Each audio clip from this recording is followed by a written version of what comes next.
তৈরির বারুদ উদ্ধার ঘিরে এলাকায় ব্যাপক উত্তেজনা।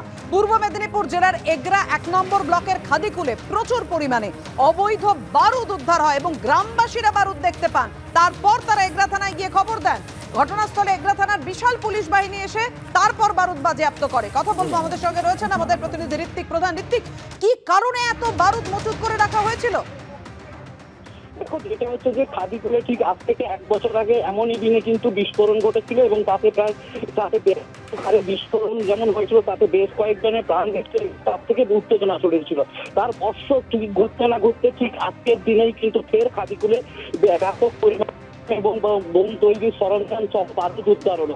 সাধারণ মানুষ যারা গ্রামবাসী তারা কিন্তু এটাকে দেখতে পায় একজন লোকের বাড়ির পেছনে এক জায়গায় ছিল এবং সেটা বাগানের মধ্যেই ছিল। যা দেখতে পেয়ে তারা এগরা থানার পুলিশকে খবর দেয় এবং বিশাল পুলিশ বাহিনী ঘটনাস্থলে যায়। তবে সাধারণ বাসিন্দা যারা রয়েছে এলাকায় তাদের বক্তব্য যে এই খাদিকুলে এর আগেও বোমের সরঞ্জাম বা বারুদ ব্যাপক হারে উদ্ধার হয়েছে। তাই আজকে যেটা দেখা গেল যে এই ভোটের প্রাককালে সেখানেও কিন্তু এই সমস্ত বাজি বা বোমের যে সমস্ত মালপত্র তা মজুত করে রাখা হয়েছিল। সাধারণ বাসিন্দারা মনে করছেন যে ভোটের সময় এই সমস্ত জিনিস ব্যবহার করা হতো, সেই জন্য কে বা কারা এখানে রেখে গেছিল তার মধ্যেই কিন্তু তদন্ত শুরু করেছে এগরা থানার। তবে এই ঘটনা সামনে রেখেই কিন্তু সাধারণ মানুষদের মধ্যে একটা ভীতির সঞ্চার হয়েছে যে আবার পুনরায় খাদিকুলে সেরকম ভাবে বড় বড় বোম বিস্ফোরণ হবে না, যার ফলে মানুষ করতে এই প্রশ্নটাই এখন বড় করে উঠে আসছে। ধন্যবাদ তোমার।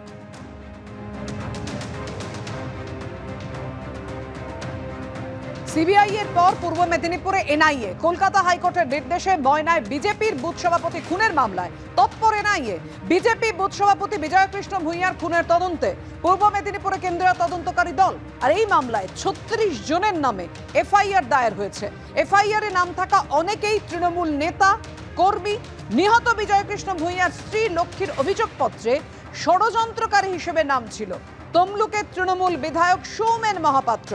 অভিযোগপত্রের নাম ছিল তৃণমূল নেতা শেখ শাহজাহান এবং ময়নার প্রাক্তন তৃণমূল বিধায়ক সংগ্রাম দলুইয়ের।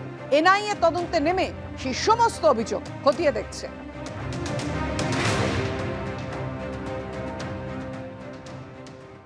যদি কারোর নাম থেকে তদন্ত হবে, তদন্তটা আদালতের নির্দেশে হচ্ছে, নজরদারিতে হচ্ছে। কিন্তু নির্বাচন চলছে বলে তদন্ত হবে না, নির্বাচন চলছে বলে এনআইএ পৌঁছবে না, এটা যদি কেউ প্রতিহিংসার রাজনীতি বলেন সেটা তো কোর্ট অ্যাকসেপ্ট করছে না। তাদের এই বক্তব্য, এই অবস্থানের কোনো মান্যতা তো মহামান্য আদালতে নেই। আমাদের রাজ্যে যা কিছু হচ্ছে সেটা কোর্টের নির্দেশে এবং নজরদারিতে হচ্ছে। ইন্ডিয়া জোট ইস্যুতে মমতা বন্দ্যোপাধ্যায়ের পাশে মল্লিকার্জুন খাড়গে। একেবারে কড়া বার্তা অধীর রঞ্জন চৌধুরীকে। মমতা বন্দ্যোপাধ্যায় জোটের সঙ্গে আছেন সেটা স্পষ্ট। অধীর রঞ্জন চৌধুরী সিদ্ধান্ত নেওয়ার কেউ নন, সিদ্ধান্ত নেয় হাইকমান্ড। আমরা যে সিদ্ধান্ত নেব সেটাই চূড়ান্ত হবে, আমাদের সিদ্ধান্ত না মানলে বেরিয়ে যেতে হবে।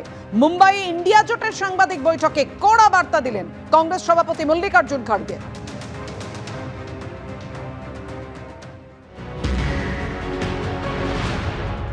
अब ममता जी, पहले तो उन्होंने ये कहा कि हम बाहर से सपोर्ट करते हैं, अब उन्होंने ये कहा है, लेकिन रिसेंटली और एक स्टेटमेंट उनका आया है कि अगर सरकार बनती है तो सरकार में हम शामिल हो जाएंगे।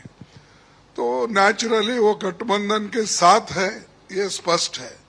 अब रही बात अधीर रंजन चौधरी की, अधीर रंजन चौधरी निर्णय लेने वाले नहीं, निर्णय लेने वाले हम हैं। कांग्रेस पार्टी है, हाईकमांड है, इसीलिए वो हम जो निर्णय लेंगे वही सही होगा। हम जो तय करेंगे फॉलो करें, अगर कोई फॉलो नहीं करता तो वो बाहर जाएगा।